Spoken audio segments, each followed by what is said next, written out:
তিনটি অভ্যাস যদি কোনো ব্যক্তির মধ্যে থাকে তার জাহান্নাম নিশ্চিত। একদম বিনা হিসেবে সে জাহান্নামে যাবে। এই তিনটি অভ্যাস আমাদের মাঝে বিরাজমান।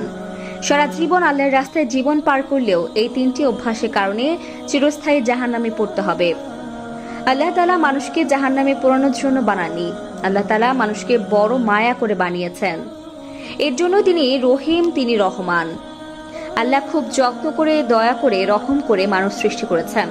সেই মানুষ জাহান্নামে পড়বে, আল্লাহ এটা চান না। কিন্তু এই তিনটি অভ্যাস আমাদের জাহান্নামে নিতে বাধ্য করবে। হয়তো আমরা জানি না সেই তিনটি অভ্যাস কি।